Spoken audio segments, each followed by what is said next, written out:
What kind of person yells at a kid for drawing rainbows on a sidewalk? That's the question I kept turning over in my head when I moved to Pine View, a cookie-cutter suburb with perfect lawns and nosy neighbors.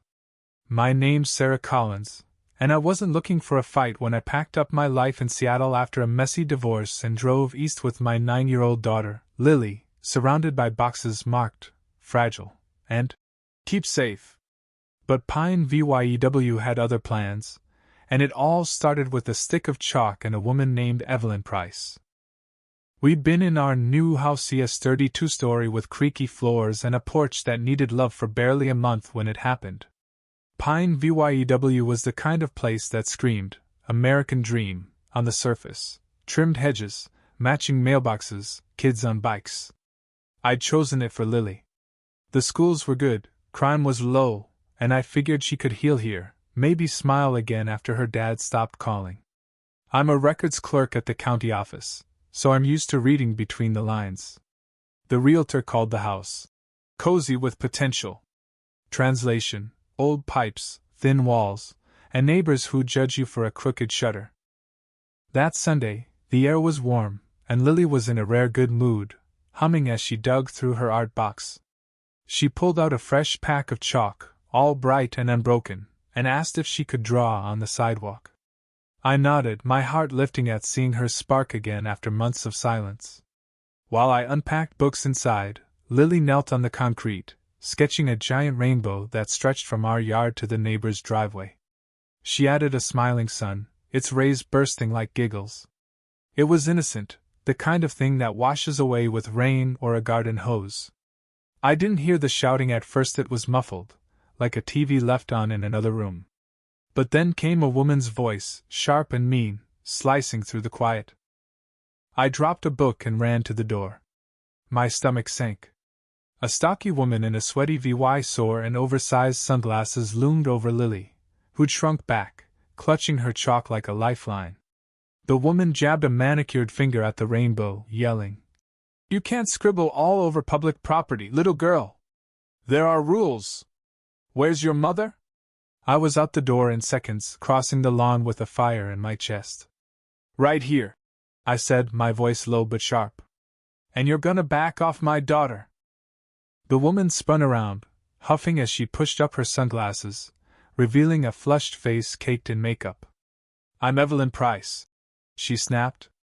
"I run the neighborhood aesthetic committee. This mess isn't allowed. Sidewalk chalk invites vandalism and ruins our community's look."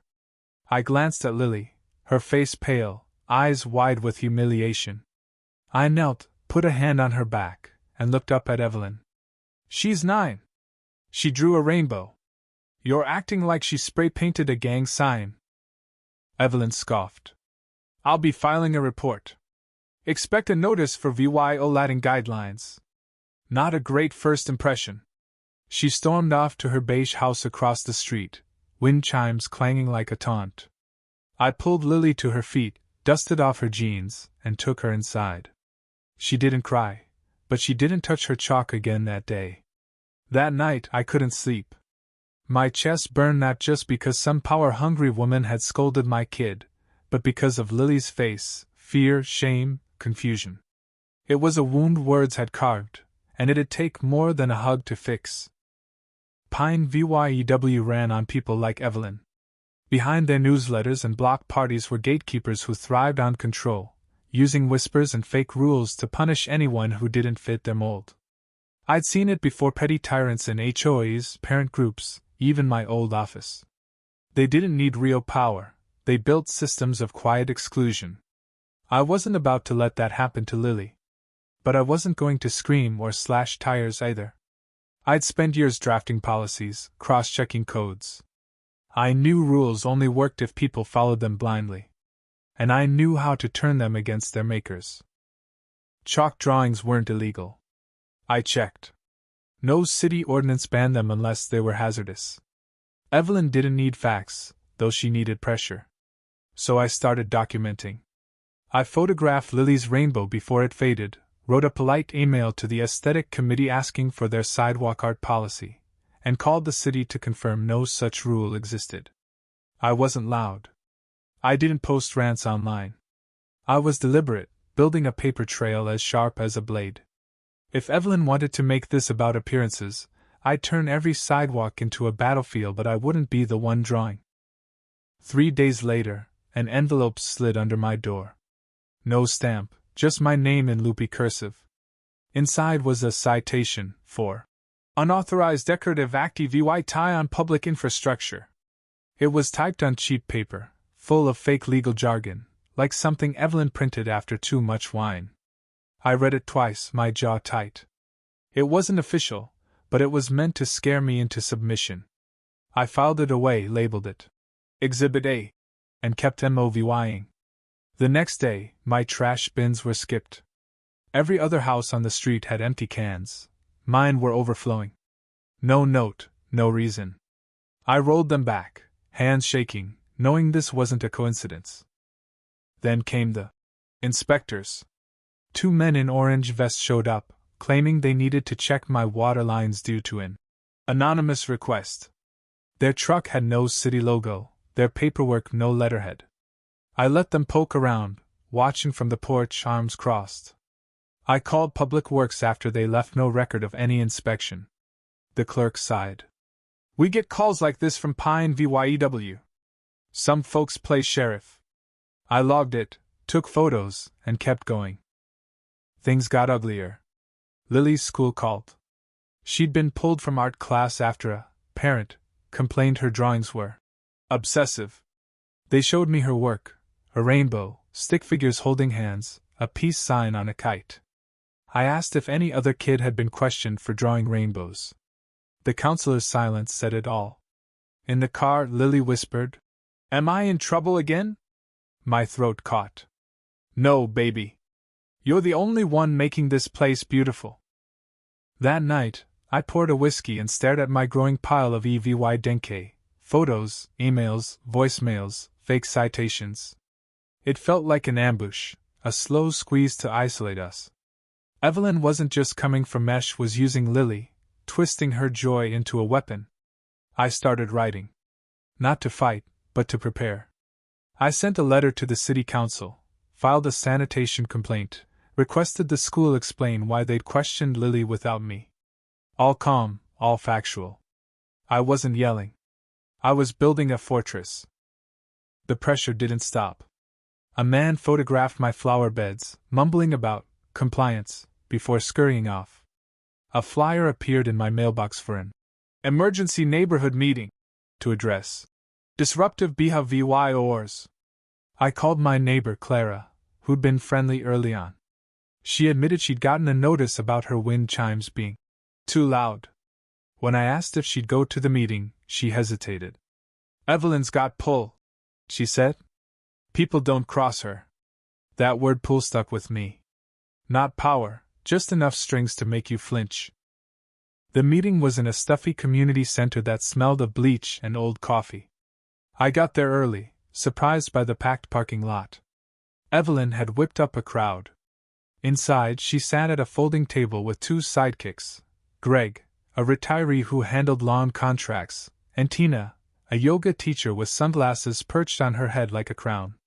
They had clipboards but wrote nothing. I sat in the middle, unnoticed, watching neighbors fidget, their faces tight with obligation. Evelyn opened with a fake sweet voice, thanking everyone for coming to address recent concerns. For 15 minutes, she danced around the point, talking about uncoordinated VY souls and aesthetic decline. She quoted a non-existent charter clause about shared space guidelines. I'd already checked the clause was fake, her committee toothless. When she opened the floor, a gruff man in the back asked, "Is this about the chalk?" The room froze. Evelyn sighed. "It's not just chalk. It's about boundaries." I stood. "Then let's be clear," I said, my voice steady. "You screamed at my 9-year-old for drawing a rainbow. You left fake citations, called her school with lies, and now you're acting like she's a criminal. This isn't about boundaries. It's about control." The room shifted. Neighbors glanced at each other.